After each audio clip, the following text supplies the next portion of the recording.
What's good, everybody? Welcome back to another episode of the InsideCarolina.com Coast to Coast podcast. I'm Joey Powell. With me, as always, Sean Moran, Sherrell, McMillan, and we're brought to you by Johnny T-Shirts. And come on in, settle in, pull up your ear pods or AirPods or Beats or whatever it is you use to listen to us. Or if you're watching us on YouTube, check us out there too. Get close, get snuggled in, throw on your nicest blanket, get comfortable because we got our first episode of the season. Now the basketball is tipped off in Chapel Hill. Hubert Davis and the Tar Heels are off to a 2-0 start. We're going to talk to you about it on this episode, and we appreciate you being here. Remember, as always, rate, review, and if you have not subscribed, please subscribe so that you can get all of the Inside Carolina content that you want, that we put out for you. You can get it sent directly to your device. With me, as always, you know these two guys. They're the reason you're here. Sean Moran, how are you? Doing well. And you're actually on this coast, so I guess this is just the Coast podcast. Yeah, I'm back traveling again, but this time to Chapel Hill. So was able to see the Brown game in person, which was the first game in Chapel Hill I've seen since 2013. So it was nice to be back. Man, a lot of things have changed since you were in town. So I hope that was a hope that was an enjoyable trip for you. Sherrell, how you living, man? I'm good. No complaints. No complaints. That's a great start. So, guys, the first thing I want to talk about, things got off to kind of, I guess we anticipated that we would know what the starting lineups would be for the Tar Heels, but they won both games. I think Friday night's game against Brown was a little closer than most would have expected. I would argue that Brown was just hitting everything, but we'll get into that in just a little bit. But the first thing I want to start with is, what are your first impressions of these two games? I'll start with you, Sean, since you're getting ready to experience some serious wasted time on a jet. So tell me what your first impressions of the season were. Yeah, I mean, I think going in there obviously was a lot of questions. I think there's still a lot of questions, but definitely some answers or insights into what we will see earlier, or I guess coming up. And last podcast we talked about the guard play, and I think seeing Caleb Love have a very strong game one, and then RJ Davis having a very strong game two, I think is definitely a positive sign going forward. So I think really the guard play for me was the one thing I was watching. I think Armando Bacot, you could probably pencil him as being the one sure thing. From the small forward position, I think that was probably the biggest surprise of seeing Leaky and how he's played so far. But I think as the competition ramps up, I think there'll still be a lot of changes yet to come. Yeah, absolutely. I think it is unique that we saw some different starting lineups, and again, the talent is obviously there. So you've seen that in some of the little box score action, and we'll get into that in just a second. Sherrell, what were your first thoughts of the season? Yeah, I think it goes back to the press conference the day before the first game. And that's when Hubert Davis kind of, I want to say it was a bomb, but he dropped on people that he was going to rotate his starting lineup based upon the previous game's defensive player of the game. And we had not heard that in the lead up to him, starting the season. I'm sure he knew about it. I'm sure he talked to his staff about it, but he hadn't let it out yet. And so that really changes exactly how kind of you look at the team. For one, you know that there's not going to be necessarily a 100% sure starting lineup every single game, that he's willing to rotate that, which is a change from his predecessor and a change for all of us who cover and watch UNC basketball. And then the other thing for me, I think, is just that the rotation is so tight already. 7 guys have played over 40 minutes, and then basically no one else has really played that much. So it's a tight 7-man rotation right now with Love, Manic, Davis, Bacot, Garcia, Walton, and Black. So that's a little surprising. I knew that because he's a first-year head coach and he wants to get all his guys experience, and they got some tough games coming up, that maybe he would shorten it. But I didn't think it would be to this point where Caleb Love has already played almost 70 total minutes. So right at 35 minutes a game for Caleb Love. That's a little surprising. And that was eye-opening for me in the first 2 games. Yeah, so let's stay here a second, and let's kind of get into some of the minute distribution. Right off top, I think you make a great point about Caleb Love. He played extensively both games, 31 against Loyola, and then 37 against Brown. And I didn't even remember him being off the court against Brown. So I do think that is a twist. I do think that is, like you said, it's probably Hubert Davis trying to get his best guys out there.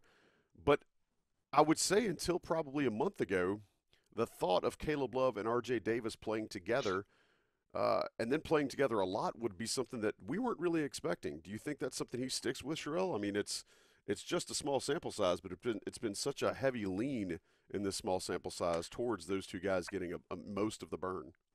Well, with the gift of hindsight, you can go back and kind of read some of the things he said. And I mean, one of the first things he said, in addition to what we've talked about all, over and over again, was that he liked two ball handlers on the court at the same time. He liked two lead guards. I think he maybe said that in his first or second interview. So maybe we should have listened to him then and realized that maybe he was projecting a little bit. But yeah, I think it's here to stay because if you look at what they've done, I mean, they have 18 total assists between them, and I believe only 4 turnovers, which is just a dramatic change from last year. Obviously, the competition is going to get ramped up here in a little bit starting Tuesday. College of Charleston isn't a walkover. So I think he wants 2 guys who can kind of control the game and who are calm to always be able to handle and create their own shot.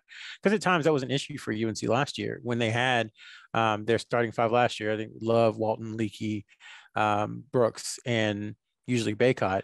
There really is only one player on there who can really create his own shot.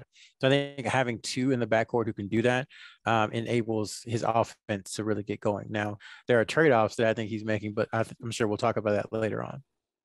And I absolutely love seeing those guys shoot as well as they have early on because, if nothing else, we saw how much a lack of confidence hurt Caleb Love early in the season last year and kind of really, I guess, hindered him getting going to the level that he probably wanted and definitely to the level that the coaching staff and fans probably expected.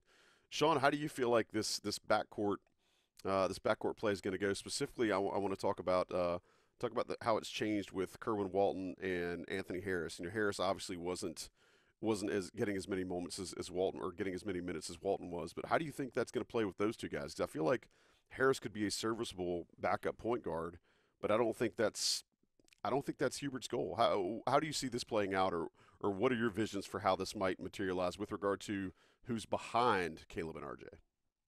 Yeah, well, it's a great question. I think from Harris's perspective, he got in for a short stint in the first half, and I thought he did provide some defensive energy. I think in the first half, Wojcik was, he was probably the most confident player on the court from either side in that first half, and at least for those few minutes Harris was in, I thought he disrupted kind of that confidence for a little bit. But offensively, I think it's still a question mark of how does he fit in. But I still think from just being a useful person, just due to, I mean, when he comes in, he's bringing athleticism, strength, and quickness that I think almost goes unmatched from some of the other players. So he does bring a different dimension. But so far, if you're not getting in kind of against Loyola and Brown, now obviously Brown was a competitive game, it's going to be a little harder to get in against your Purdue's of the world. But I still think, trying to find minutes for him to come in off the bench will be important, especially to change the pace. And then Kerwin, I know Kerwin's skill set of shooting was much more needed last year, where there weren't really any shooters on the court. Obviously, this year you could be playing with 3 to 5 at the same time, but going against Brown, he played 16 minutes. I know defensively, that's kind of been the knock on him, but I still think shooting wise, they're going to need to find more opportunities for him because, shooting wise, he's one of the top players in the country. And I think that will be necessary, especially as the competition ramps up. Defensive deficiencies, almost secondary for that. Yeah, and I think that I'm glad you pointed out the defensive side of things because after what we saw against Brown, I think there's a lot of folks with some major question marks about the defensive end of the court for this team. Sean, we'll stay with you. How does UNC fix that, right? And I know there's a lot of new things at play here. It's new personnel. I think the tempo was great offensively, but you can't let your opponent shoot 60% a half. And I think Brown got shot 60% for the first half, only had 1 3-pointer, and still got to 50 points. Like that just can't happen. That's hard to do against air, right? And so to see Brown do that, and I realize again, new personnel. Hubert's got them switching, got them staying home on screens a lot. That's not something that we've seen before. How do you feel like it kind of was Friday night an aberration, or do you think that's really a problem this team may have is stopping the ball? Yeah, I mean, I think it's definitely going to be kind of probably something we are continuously talking about throughout the season. Obviously some of the defensive schemes are different. You mentioned the pick and roll. That's obviously one thing in terms of the drop coverage that they've been doing a lot. But I mean, other times you saw just guys go into the wrong player. Help not coming quickly enough in the paint. But you also don't have a shot blocker on the team. So that was one of the nice things about either Sharp or Kessler last year was you had a dominant shot blocker to kind of erase some of those mistakes at times. And this year you don't really, I mean, Armando, but he's not really a shot blocker. So you really don't have that at all. And then, the other thing is just sometimes they were, getting beat pretty easily off the perimeter. And one guy we haven't talked about is McCoy. I think when he committed, I saw him as kind of a 4-3, like more of a small ball 4. And obviously he's been playing straight 3 through the 2 games, minimal minutes the second game. But I was surprised to see him get beat off the dribble as easily as he did, that second game. So if they're going to continue to play him at the 3, then that's going to be something that teams try to attack. Right now, I'd say Love is similar to last year, the strongest on-ball defender. And they're going to have to just kind of get, much improved in terms of how they're defending and cutting off the ball before it gets into the paint. I'm glad you pointed out dropping too. That was something that I just, at least watching as Brown, I'm scratching my head like, how are they going to keep doing this? Because, Brown could be an amazing offensive team, but I dare say there's going to be much more efficient offensive teams, especially guys with ball in their hand as UNC gets into the ACC season this year. Sherrell, talking about defense, I want to share something from our guy, Adrian Atkinson. If nobody's following him on Twitter, then you don't like basketball, but he's at Freeport Kid on Twitter. He shared a stat that really just, kind of jumped out and punched me in the face, and it said through 2 games, Carolina has an efficiency margin of 57.3 with Leaky Black on the court per 40 minutes. And a minus 21.6 with him on the bench per 40 minutes.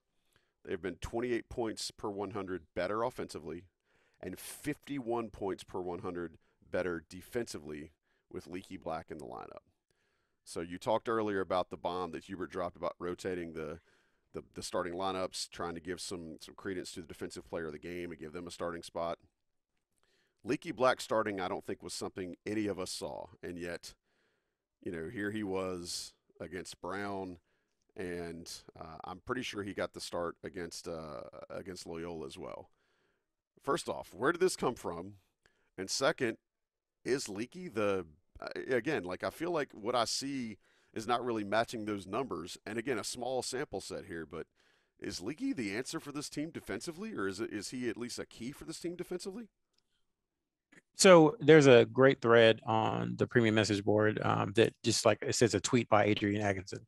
And basically the conversation is talking about why Leaky is in this position. And I think our readers and subscribers are very smart. And so I'm not saying anything that they don't already know. Basically, it seems like Leaky's skill set fits in better with this team because there are 2 other shooters shooting at a high level, and then 2 other guys capable of shooting at a high level. Right now, the 2 transfer bigs who are playing a lot are only 2 for 11 from 3. So they haven't even hit their stride yet. And North Carolina is still scoring, 83 plus points in both games. So that's telling about how well Caleb Love and RJ Davis and Armando Bacot are playing. But the point is that when Kerwin Walton last year, he was the only threat, literally the only perimeter threat they had offensively. So, the minutes were going to come from a combination of Leaky and then RJ Davis some too, when he was playing the 2, which is where he played at mostly last year. This year with RJ Davis at the 2, and with him, I think he's already made 7 threes this season, and Caleb Love shooting 40% from 3. it's a situation where Leaky can say, okay, well, I don't need to force any offense. I can take my in rhythm pull up jump shot, which he's always hit that. It's when he tries to do a little too much that's been an issue for him. But when he does that, and he plays great defense. He's 6'8" with length. So when he does that, it really gets the team going. And I think what people forget is that Leaky was recruited to UNC as a point guard. And, he played some there, each of his first 2 years before kind of being exclusively at the three as a junior. And so he still has some of those instincts. And so that's where you see him with the, the wraparound passes, whipping across court, driving and dishing. That's what he does well, because he's not an aggressive scorer by nature. By nature, he's a facilitator. He just hasn't done it to the point where I think he can get minutes as a facilitator, if that makes any sense. And so now with the way they're playing, when you have shooters spread all across this court and you have all this space, I think it's better for him. Now, the opposite, I guess the counter to that is it's been 2 games, and the first game wasn't great competition. The second game probably wasn't great competition, but they played really well. Let's see this trend kind of continue as the schedule gets tougher. But through 2 games, I think, he's doing exactly what he needs to do. He's found something that anchors him to the starting lineup and to, playing meaningful minutes in the top 7. And to your point, as a facilitator, when you've got other guys around you that can hit open jump shots, playing a facilitator from the 3 spot is going to absolutely be something a lot of other teams couldn't prepare for. You go back to Theo Pinson and buddy of mine that went to the Loyola game with me. We were talking about, hey, if Leaky could just be something along the likes of Theo Pinson, where he gets 7, 5, and 5 a game, I think that's a huge win for North Carolina. And then, doing it from the 3 spot, I think is something that will add another element to this offense. Am I oversimplifying? Sean, I'll let you answer that. No, I mean, I know we talked about that with Theo a lot, especially when he was putting up, kind of those near triple doubles at times. But, I think in the final minutes, Leaky definitely had a big impact, because once again, the rebounding is not as strong this year. So when you have now, it is necessary for the small forward to contribute on the boards, and he did get a big one defensively and made some other good plays towards the end. But I think for him right now, towards in the second half offensively, Brown was really started to sag off of him. And that started to clog the paint up, which a lot of teams did last year. It just came later in the Brown game. And then, there was other times when they were doubling Armando in the post, and he would kick it, and you're trying to find, okay, who's the open man. Sometimes it was him in the corner, which would normally be an open shot. The one I'm thinking about did lead to the open RJ 3, but at the same time, he needs to continue to make quick decisions of, okay, if I'm not going to shoot the 3, I need to drive quickly and keep the defense off pace. So if he can continue to do that, I think it helps. But I'm still, the jury's still out for me, especially against good competition and seeing how teams are going to drop coverage and how that affects everybody else. Yeah, if he's being put on self-check, that's a different animal. That's a different conversation for a different day. And I would say just defensively, the other thing is that, it's McCoy. I think what we thought was entering the season is that you have Walton, who's, kind of a dynamic 2/3. You have McCoy, who we think is a very good defensive 4/3. And then you have Leaky, who's kind of in the middle. And we thought that if, McCoy could bring a little bit of both, that he would get those minutes. And right now, it seems like Hubert Davis has more trust in Walton giving the offense when needed. And what I don't want to be too hard on Walton, because there were a couple of times where guys just hit tough shots over him. But then with Leaky, he's 6'8". Like I said, I keep saying that. People just forget how tall he is and how long he is. And it's very difficult to shoot over him, and it's very difficult to get by him with his reach. So anyway, the point was that it seemed like McCoy was kind of the guy in the middle, and that because he gave a little bit of both, that he would get the time. But it seems Hubert wants to, at some point, just get Kerwin's offense, and then at other points he wants Leaky's rebounding and Leaky's ability to facilitate and push the ball. So that is surprising to me too, that he's kind of he's using Leakey and Walton how we thought he would use just McCoy. Offense for defense is not something that Tar Heel fans are going to be foreign to, especially ones that have been around for a while. All right, let's take a quick second, talk about our friends over at Johnny T-Shirt. Sean, I'm going to kick this to you because you were in town this week.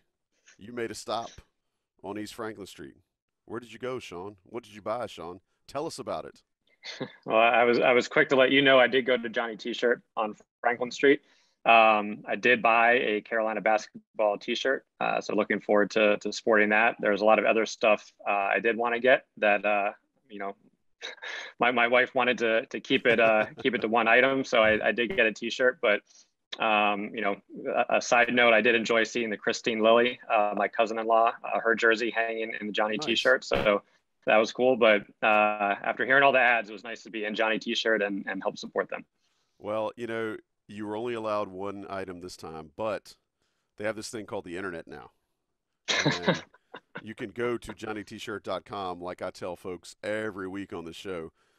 Hit up whatever the new deals they have. They always have a new sale item section. They've got new items that are into the store. Just hit it up. Get more items. Get more things. All of the things you wish you could have got. Your cousin-in-law, Christine Lilly shirt, which those are sharp. They've got one for her, Mia Hamm, and Heather O'Reilly. They're really, really sharp. UNC women's soccer throwbacks.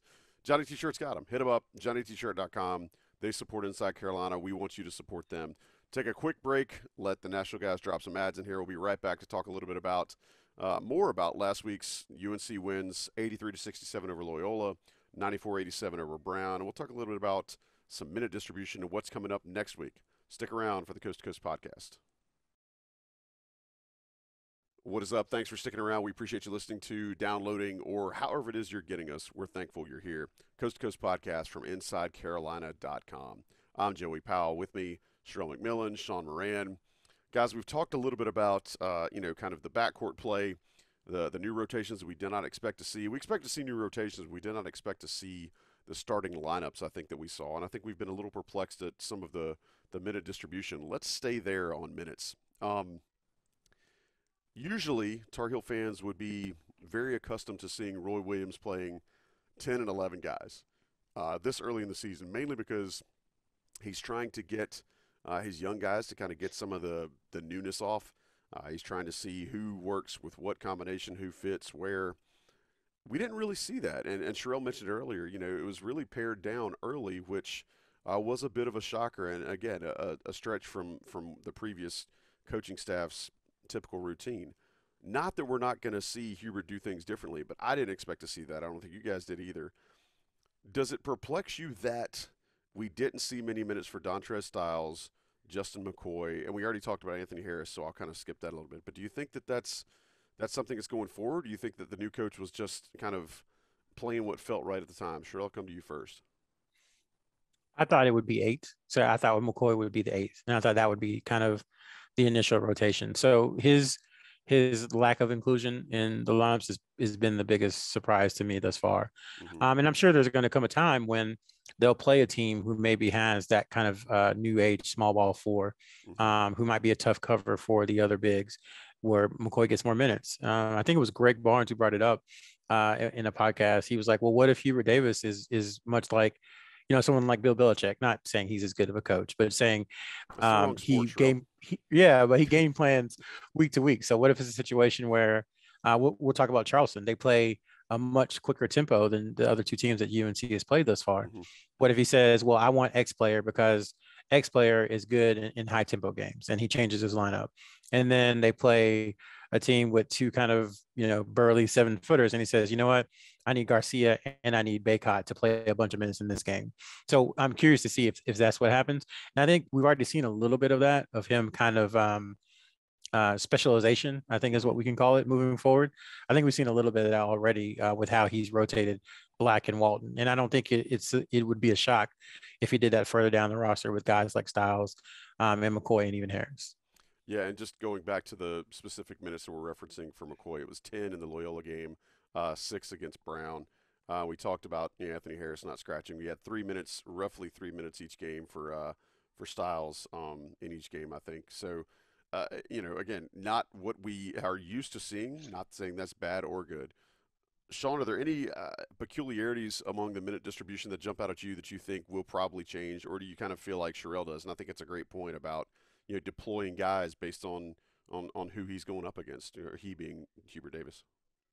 They definitely have the depth and the player ability to kind of game, almost match up based on the team's, the opponent's strengths and weaknesses, which is a positive. Going into halftime down against Brown and then really having to work the whole half to climb back and get on top, and then keep the lead in the final minutes, definitely reduced some minutes for maybe a McCoy or Styles or somebody else to get in. So I think the closeness of that game definitely played a factor. But right now you're going on the road and then you're playing Purdue. So this week number 2 is probably not another week where you're going to see a whole lot of changes. I could see, a little bit maybe from McCoy or Styles or Walton for that matter, but I don't think you're going to see anything drastic in week number 2.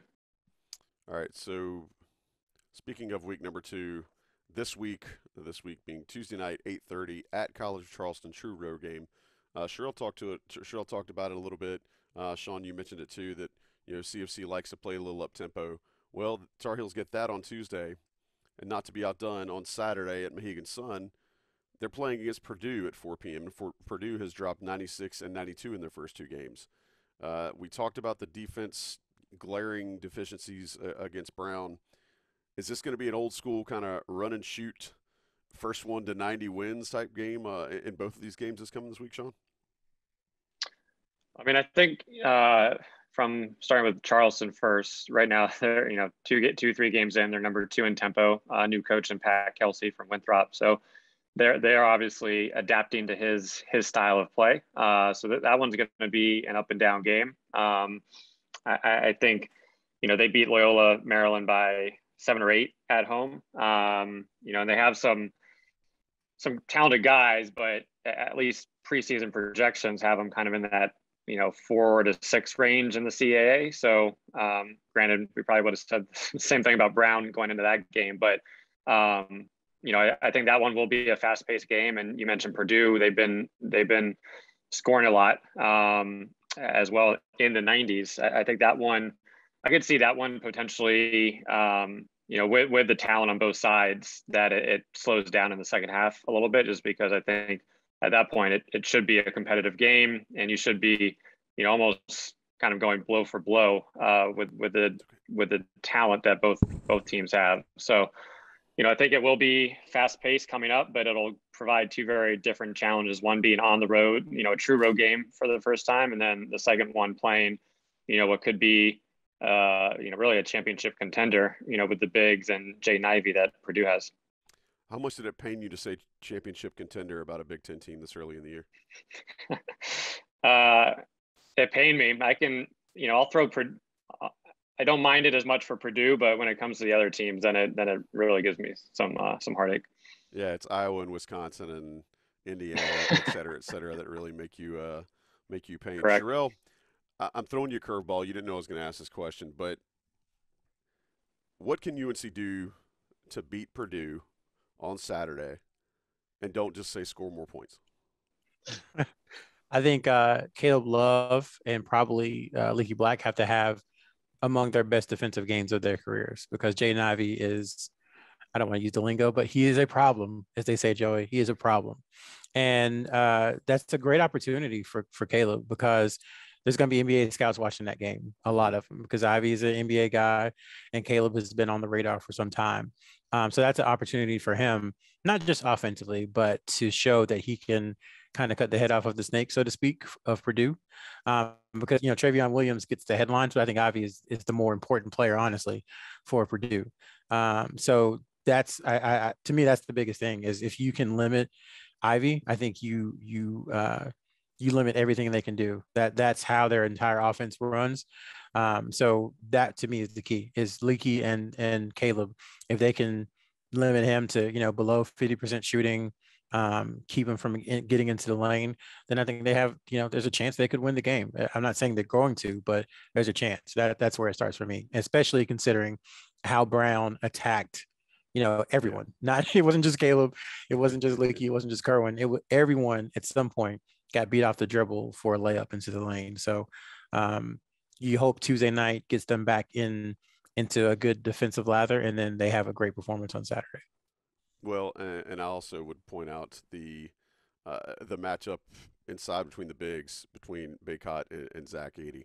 Edey has had close to a double-double for his first two games, and that should be a very much a premier matchup between two hosses in the paint. Edey also a problem, as you pointed out, Sherrell. All right, boys, anything else we want to get before we get out of here for this first in-season edition of the Coast to Coast? Sean?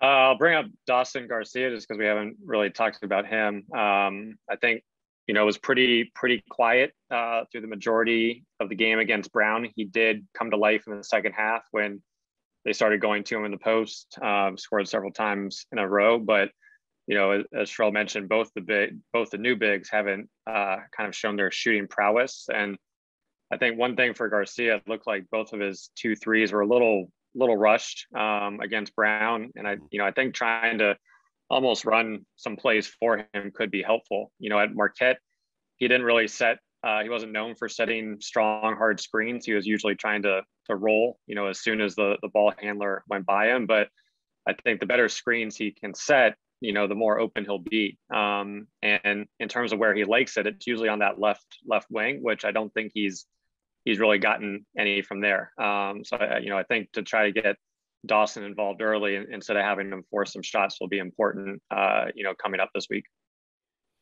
On the transfers too, Sean, that's a great point. I think they both have shown their versatility because, as we said, neither of them have shot well from three, but they've still found ways to really help out. Obviously that stretch in the second half was pretty much all Armando and to some degree Caleb, and then RJ finished it off. But in between that, there were a couple of big shots that Dawson hit. One was foot on the line three from kind of that right wing, and with the guy in his face, with the guy in his face.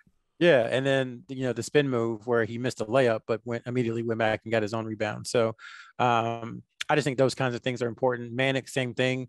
In the first half, he really had his offense going. And a larger point, I guess, coming from that is that they've already had 4 guys score 20 points in a game through 2 games. So RJ Davis, Caleb Love, Armando Bacot, and Brady Manic have already scored at least 20 points in the game.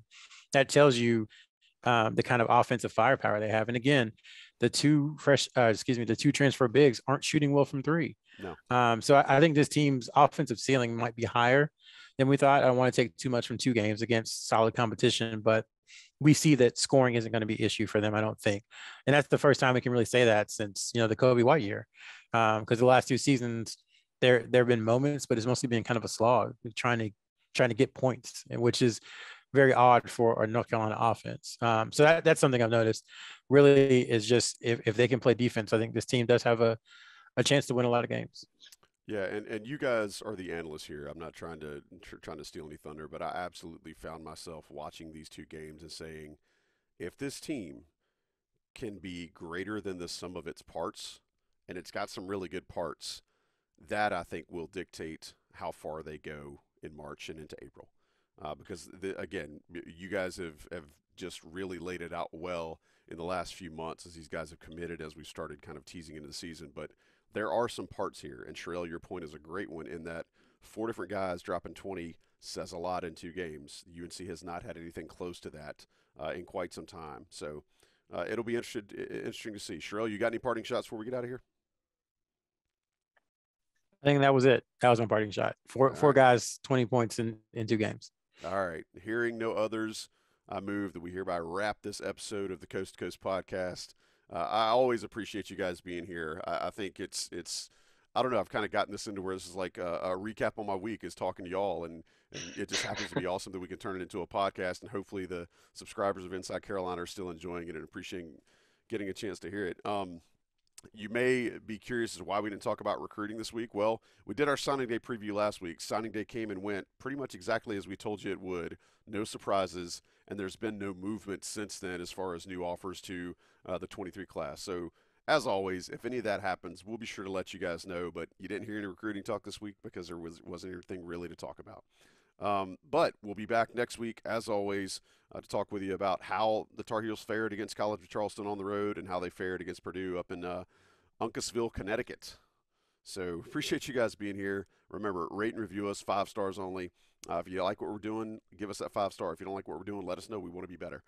But for Sean Moran, Sherrell McMillan, those guys always bringing the heat. I'm just Joey Powell. We appreciate you joining us on the Coast to Coast podcast here on InsideCarolina.com. Have a great week. We'll talk to you soon.